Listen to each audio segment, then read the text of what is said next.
What's happening, boxing fans? Box Mad here. So it looks like we've got some disappointing news, unfortunately, surrounding the Hrgovic and Hunter IBF final eliminator that was scheduled to take place this summer. It appears from the news articles that I'm looking at today that Michael Hunter has opted to not fight Hrgovic, which is disappointing to say the least. Let's just say that, out of all the words that I could think of right now.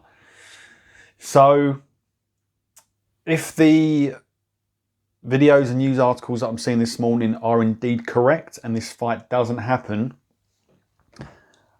I've been kind of going through my mind as to who I want to see Hrgovic fight next, in the hope that this is still going to be for an IBF final eliminator.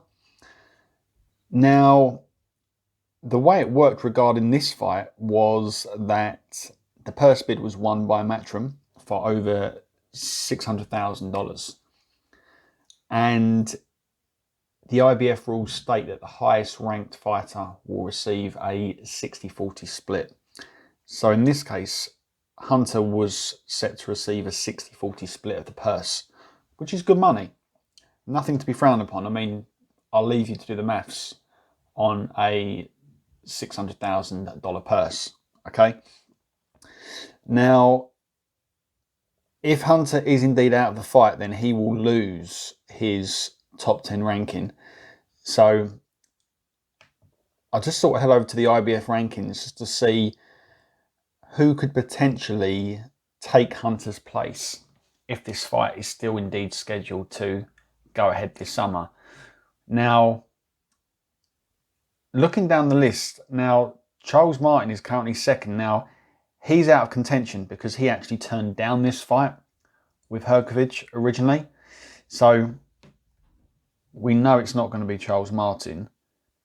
Now, Alexander Usyk, who's number 3, he's also out of the running because he's actually mandatory for the WBO. So that won't be happening either. Now, going down further, you've got Parker at 6. Now, there aren't currently any other commitments that I believe Team Parker have. However, based on the performance we saw last weekend, I'm going to go on record now and say that fight doesn't happen. Now, Kabayel, who's number 7, he's actually signed to a WBA regional title fight. So I believe he won't be getting the call either. Now, Tony Yoka's an interesting one because for me, this would be the ideal person to step in.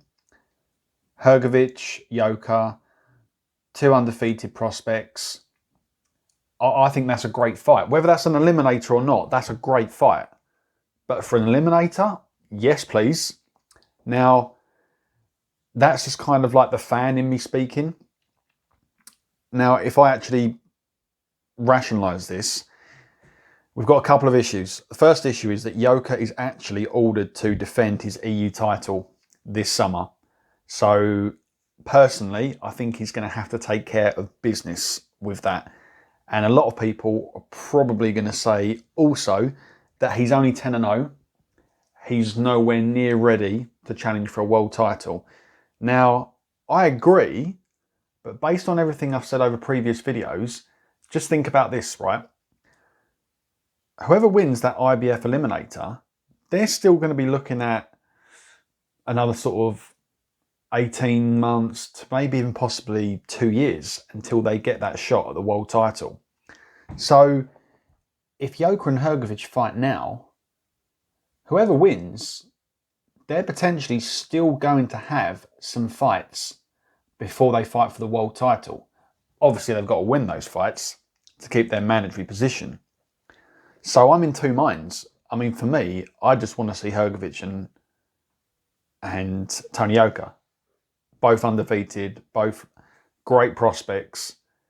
And to me, that's just an exciting fight. And like I said, I don't really care, actually, if that's even an IBF eliminator. But if it is, for me, whoever wins that, the winner between those two guys, for me, at some point, will go on and win a world title. At some point.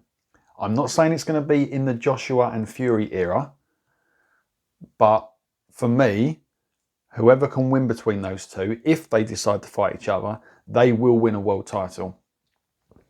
So that's just my initial thoughts. So obviously very disappointing. We still don't know if the fight will even happen now in July, because we're going to be potentially 2 months out, and whether we can get a replacement in time or not, I'm not too sure. So it's very, very interesting, guys. But who would you like to see within the IBF to actually take Hunter's position, if this is indeed the way it all turns out? I think there's some great names in there. I think you all know where I stand on this, who I want to see him fight. But we'll see what pans out. But yeah, look, if you enjoyed the videos, guys, then please click the thumbs up, leave a comment, and if you're feeling really generous, then please subscribe. Cheers, guys.